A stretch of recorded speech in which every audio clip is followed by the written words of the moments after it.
Hi. So today we're going to talk about how a service animal is more than just your best friend, but a guiding tool. We're going to talk about why a person might have a service animal, what qualifies a service animal, um, and like what requirements they must abide by, and service animal etiquette. So I really chose to talk about this with you guys today because service animals are very common today. A lot of people want service animals. They think it's easy to get a service animal. Um, I really thought of this idea because my best friend's a dog trainer and she does train service animals. Um, and there was a lot more to it than what I initially thought. So I thought, well, since it's very common and more people are getting service animals, it would be a good idea to clear up some of the reasons why you may have a service animal. So I took a few examples from the ADA website on why you may have a service animal. Um, so a few examples from their website is like a guide dog, and that's for the blind, people who are visually impaired. A hearing animal is like a signal dog. They're gonna let you know when there's a knock at the door. They're just your ears since you don't have any. A psychiatric animal can remind you to take medicine. It can do safety checks on a room for someone with PTSD. It may help with dissociative identity disorder. So really it's just keeping a disoriented person out of danger. A sensory signal dog is going to help with someone who has autism. It kind of distracts them and like takes away the hand flapping and things like that because they're distracted. So a really common one that people think is a lot is a seizure response dog. They assist those with seizures. However, most of them will stand over someone while they're having a seizure so that they can get help. Other animals will go and get help for you. But only a very few amount of dogs can actually sense when you're going to have a seizure. So that's really not as common. I know that's something that we see on Facebook a lot, but it's very few that can actually do that. So like service animals isn't just something that the doctor can just write you a note and that qualifies your animal as a service animal. That's not actually true. So a service animal is any dog who can, or any animal who can perform tasks or benefit an individual with a disability. So the service animal must directly benefit the person. So just because you have a doctor's note, it doesn't mean that it's a service animal. It can be a mental health animal though. So like if you have depression, it can help with that, but that does not qualify it as a service animal. That's just a mental support. So service dogs have to follow very strict guidelines. They can't just run wild in public. So they actually have to be under control of the handler.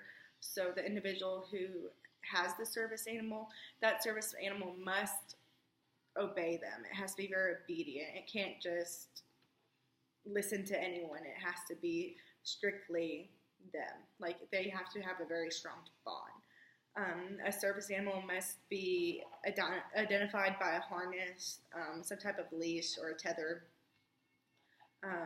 There's some where you can't use a tether because disabilities interfere with that. They must be effective in performance and other work or task, and they must be under the handler's control at all times, even voice control. So they must be able to listen and obey those commands. A service animal has to be housebroken. They can't just use the restroom anywhere in public. They can only go in the grass, and it can't be somewhere where it's actively used. A service animal also must be vaccinated at all times. A service animal cannot have uncontrollable barking. They can't be jumping on people. They cannot run away from the handler. They have to be very obedient. There's no unacceptable behavior, and if so, that service animal doesn't have to be allowed there. There's a few things that people can ask in public about your service animal, so we're going to talk about that too. So you're only allowed to ask a person 2 questions about a service animal, and it can't be obvious. You can't ask them a question and it be very obvious of why a person has that service animal. So you can ask them, is the animal required for a disability? So you can't just be like, well, is it a service dog? No, is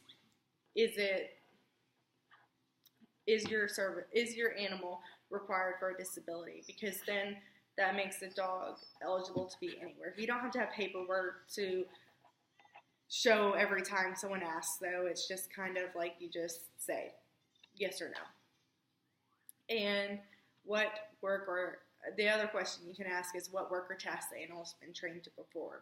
So you don't have to disclose what disability you have, but you can say they're a sensory dog or a guide dog or a psychiatric dog or a seizure response dog, however you feel comfortable interpreting what that dog is there for. In public places, they can't just deny the animal access if it's a service animal. So just because there's someone with allergies or the fear of dogs, that does not mean that that animal cannot come in that facility. It's really if a person is at risk of a significant allergic reaction to an animal, or if someone's scared of an animal, it's the responsibility of the business or government entity to find a way to accommodate those with service animals, and also the person with the allergy. So like a good solution would be to isolate the animal and that individual into one part of that public facility and the person with the allergy to another part of the facility. Or the other person can decide to leave, but the person with the service animal cannot be asked to leave just because of their animal. So this is kind of a few ways to identify why a person might have a service dog.